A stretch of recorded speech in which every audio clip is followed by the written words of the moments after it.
ಇತ್ತೀಚಿನ ದಿನಗಳಲ್ಲಿ ವಾಹನ ದಟ್ಟಣೆ ಹೆಚ್ಚಾಗುತ್ತಿದ್ದಂತೆ ಅಪಘಾತಗಳು ಸಹ ಹೆಚ್ಚಾಗ್ತಾ ಇದೆ.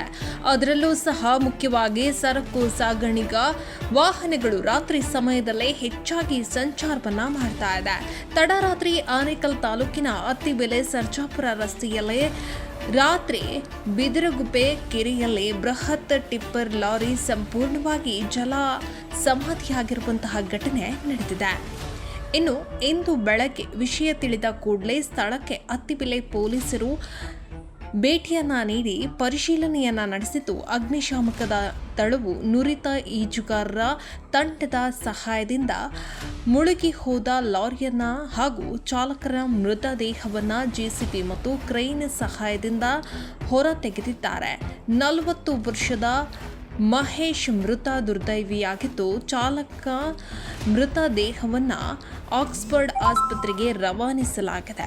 ಸರ್ಜಾಪುರ ಮತ್ತು ಅತ್ತಿಬೆಲೆ ಮುಖ್ಯ ರಸ್ತೆಯು ಹೆಚ್ಚು ವಾಹನಗಳ ಸಂಚರಿಸುವ ರಸ್ತೆಯಾಗಿದ್ದು, ಕೆರೆಯ ಕಟ್ಟೆ ರಸ್ತೆ ಅಗಲೀಕರಣಕ್ಕೆ ಈಗಾಗಲೇ ಟೆಂಡರ್ ಆಗಿದೆ.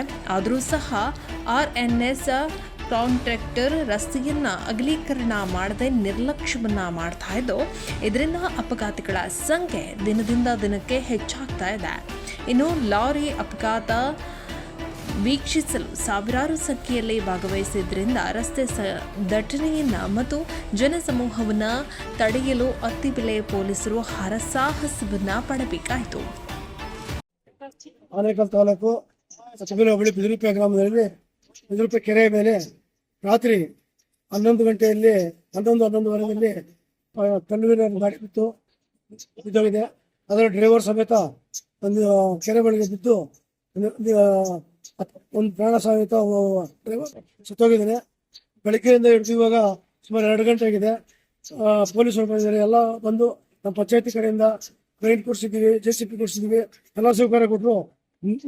ನೀರಿಗೆ ಇಳಿದು ಅದನ್ನ ಇದು ಮಾಡೋರು ಯಾರು ಸರ್ಕಾರದಿಂದ ಯಾರು ನೇಮ್ಕೊಂಡ್ಬಿಡಲ್ಲ. ಮುಂದಿನ ನಾನು ಬೇಗ ಇಂಥ ಆಕ್ಸಿಡೆಂಟ್ ಆದರೆ ಬೇಗ ನೀರಲ್ಲಿ ಇಳಿದು ಅವ್ರನ್ನ ಇತ್ತು ಅಂತ ಅವ್ರನ್ನ ನುರಿತ ಅವ್ರನ್ನ ಸ್ವಲ್ಪ ನೇಮ್ಕೊಂಡ್ಬಿಡ್ಬೇಕು. ಮತ್ತೆ ಈ ರಸ್ತೆ ಟೆಂಡರ್ ಆಗಿ ಸುಮಾರು ವರ್ಷಗಳಾಗಿದೆ. ಒಂದು 2 ತಿಂಗಳು ಮಾಡ್ತಾರೆ, ಮತ್ತೆ ಹೋಗ್ಬಿಡ್ತಾರೆ. ಸರ್ಜಾಪುರ ರೋಡು ತುಂಬಾ ಟ್ರಾಫಿಕ್ ಇದೆ. ಈ ನಡುವೆ ಅತಿ ಹೆಚ್ಚು ವಾಹನಗಳು, ಸುಮಾರು ಲಕ್ಷಾಂತರ ಗಾಡಿಗಳು ಓಡಾಡೋ ಜಾಗ. ಮತ್ತೆ ಈ ಒಂದು ಜಾಗದಲ್ಲಿ ಅತಿ ಹೆಚ್ಚು ಸ್ಕೂಲ್ ಬಸ್ ಓಡಾಡೋ ಜಾಗ ಇದೆ. ಇಲ್ಲಿ ರಸ್ತೆ ಅಗಲೀಕರಣ ಮಾಡಿಲ್ಲ. ಎಷ್ಟು ಹೇಳಿದ್ರು ಅರ್ಜಿ ಕೊಟ್ಟರು ಯಾವುದು ಗಮನ ತಗೊಳ್ತಾ ಇಲ್ಲ. ಬಂದು ನೋಡ್ಲಿ, ನೀವು ನೋಡಿ ಸ್ವಲ್ಪ ಗಮನ ತೊಡೆ. ಯಾಕಂದ್ರೆ ನಮ್ಮ ಶಾಸ್ತ್ರದ್ರಿಗೂ ಹೇಳಿದ್ದೀವಿ ಅಗಲ ಮಾಡಿ ಅಂತ, ಮಾಡ್ತೀವಿ ಅಂತ ಹೇಳಿದ್ದಾರೆ.